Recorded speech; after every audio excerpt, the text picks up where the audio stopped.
నమస్కారం. నా పేరు సహాని. ఎట్లున్నారు? బాగున్నారా? రోజు దునియాలో ఏం జరుగుతుందో జరసేపు చెప్తా. వీడియో మీకు నచ్చితే సబ్స్క్రైబ్ చేసి మమ్మల్ని సపోర్ట్ చేయండి. ఇంకా వీడియోలోకి వెళ్దాం. మన తెలంగాణ ముఖ్యమంత్రి కేఏపాల్ కాదు కిరణ్ కుమార్ రెడ్డి, ముఖ్యమంత్రి కిరణ్ కుమార్ గారు. అరే ఊకే మర్చిపోతున్నానా? మన తెలంగాణ ముఖ్యమంత్రి జగన్. ఏంటి ఊకే పేరు మర్చిపోతున్నా అనుకుంటారా? కాదు ఆళ్లపాటి లీడర్లే మరి ముఖ్యమంత్రి సీఎం రేవంత్ రెడ్డి పేరు మర్చిపోతారు. మీరే జర ఈ వీడియో చూడండి. మంత్రి జూపల్లి కృష్ణారావు సార్ కూడా ముఖ్యమంత్రి పేరు మర్చిపోయి ఈనాటి ముఖ్యమంత్రి కేటీఆర్ అని అంటుండు. ఈనాటి ప్రభుత్వం ముఖ్యమంత్రి కేటీఆర్ గారు దెబ్బ మీద దెబ్బ. జగ్గారెడ్డి కూడా రేవంత్ రెడ్డి పేరు మర్చిపోయి సీఎం కిరణ్ కుమార్ రెడ్డి అని అంటుండు. రాష్ట్ర ముఖ్యమంత్రి కిరణ్ కుమార్ రెడ్డి గారు మళ్ళోసారి గచ్చిబౌలి విజ్ఞాన్ వైభవ్ ఈవెంట్ లా యాంకర్ మన సీఎం పేరు మర్చిపోయిండు. పాపం సీఎం రేవంత్ రెడ్డి ముఖం చూడండి ఒకసారి ఎట్లా చిన్నపోయిందో. And thank you so much honorable Telangana Chief Minister Sri. Now we also thank అంతేకాదు డిఫెన్స్ మినిస్టర్ రాజ్నాథ్ సింగ్ కూడా తెలంగాణ చీఫ్ మినిస్టర్ శ్రీ ఏ రేవనాథ్జీ రెడ్డి అని అంటుండు. Honorable Chief Minister of Telangana, Sri A. Revanathji Reddy, ఆయన గాన పేరు ఎట్లా మర్చిపోతురా మీరు? అదేమన్నా పలక రాకుండా బాగా ఒత్తులున్న పేరా? కాదు కదా. ఇట్లా కాదు, మొత్తం దేశం చాటింపేయాలి, డబ్బు కొట్టియాలి. చదువుకున్న వాళ్ళు అయితే నిద్రలు లేపి అడిగినా కూడా చెప్పేటట్టు 100 సార్లు పేర్లు రాపియాలి. అట్లా అల్లు అర్జున్ పేరు మర్చిపోతే ఎంత చెర పెట్టిరో చూసిర్రు కదా. 3 చెర్ల నీళ్లు దాపిండు. జాగ్రత్త మరి మీరు కూడా. ఆంధ్రప్రదేశ్ ప్రభుత్వంలో 3 లక్షల కోట్లతోటి రాష్ట్ర బడ్జెట్ ప్రవేశపెట్టిందన్నమాట.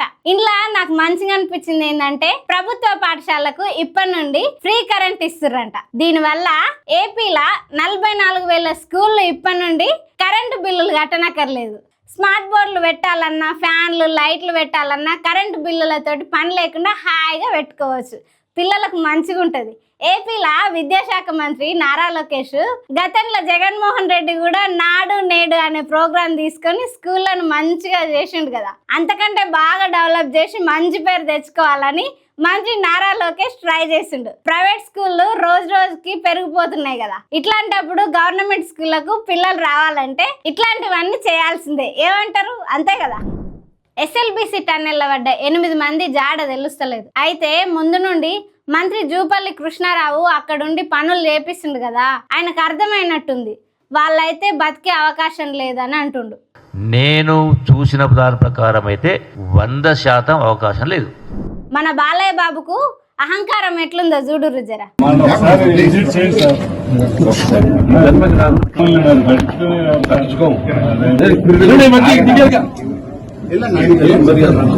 బాలకృష్ణ అమ్మగారు ఊరైన కొమరవోలు గ్రామ ప్రజలు ఆయన దగ్గరకు వచ్చి మాది మీ అమ్మగారు ఊరు, జర మమ్మల్ని పట్టించుకోండి, మా ఊరికి రండి అంటే బాలకృష్ణ అంటుండు ఆ ఊరు ఎక్కడా? ఆ ఊరికి నేను అసలు జన్మల రాను, పట్టించుకోను అని తల అడ్డంగూపి సెల్ఫీలు దిగిర్రు కదా ఇంక ఓర్రు అని ఓర్లుతుండు. ఇంత అహంకారం మంచిదే అంటారా? భాష గురించి ఈ వారం రోజుల నుండి సెంట్రల్ గవర్నమెంట్కి తమిళనాడుకు బాగా గొడవ అవుతుంది. అదేంటో మీకు వివరంగా చెప్తా. 2020లో 3 భాషల పాలసీని కేంద్ర ప్రభుత్వం తీసుకొచ్చింది. అంటే ఇప్పుడు మన తెలంగాణలో తెలుగు, హిందీ, ఇంగ్లీషు ఈ 3 ఉంటాయి కదా, అట్లా అన్నట్టు. అంటే బళ్ళల్లో తెలుగు, హిందీ, ఇంగ్లీషు 10వ తరగతి వరకు నేర్పిస్తారు. కానీ తమిళనాడులో 2 భాషలు ఉంటాయి, ఒకటి ఇంగ్లీషు, ఇంకోటి తమిళ్. అయితే ఈ మధ్య కేంద్రం మీ రాష్ట్రంలో 3 భాషల పాలసీ అమలు చేయకపోతే సమగ్ర శిక్ష అభియాన్ కింద వచ్చే ఫండింగ్ ఈ 2,000 కోట్లు ఆపేస్తామని వార్నింగ్ ఇచ్చింది తమిళనాడు గవర్నమెంట్కి. తమిళనాడు ముఖ్యమంత్రి స్టాలిన్ అట్లెట్లా కట్ చేస్తారో చూస్తా. సరే 2,000 కోట్లు కాదు, కావాలంటే 10,000 కోట్లు కట్ చేసుకో, అంతేగాని మా రాష్ట్రంలో అయితే ఇంకో భాషను రానియమని, మా రాష్ట్రంలో మా ప్రజలకు ఏం భాష నేర్పించుకోవాలో మా ఇష్టం, మా భాషను మేమే కాపాడుకుంటామని సెంట్రల్ గవర్నమెంట్కి గట్టిగా వార్నింగ్ ఇచ్చిండు.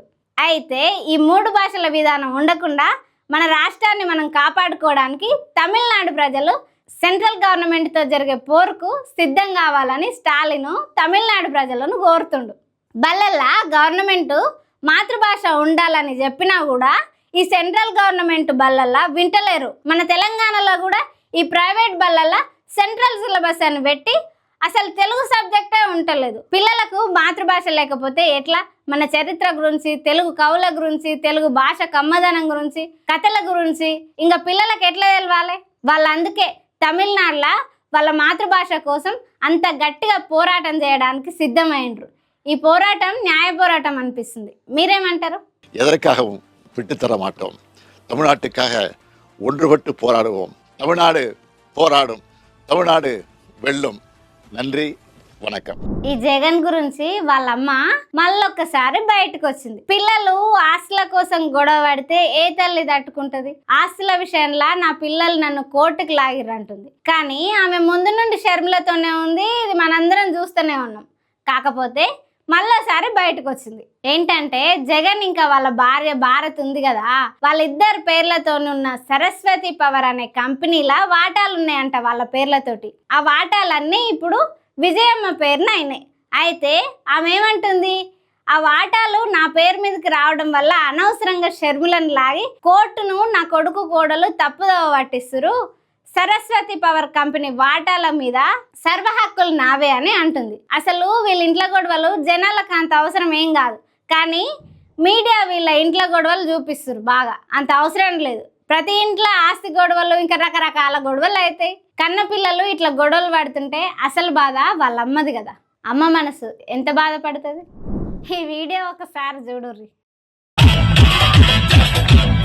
చూసిరా? పూజారులు శ్రీకాకుళం జిల్లా మందస గ్రామంలో శ్రీ వాసుదేవ పెరుమాళ బ్రహ్మోత్సవంలో ఈ బ్రేక్ డాన్సులు చేస్తారు. డాన్సులు తప్పంటలేము, పూజారులు దేవుని దగ్గర, అది కూడా బ్రహ్మోత్సవంలో బ్రేక్ డాన్సులు కరెక్టేనా అంటున్నాం. రేపటి నుండి ఇంకా మంచి మంచి వార్తలు మీ ముందుకు తీసుకొస్తా.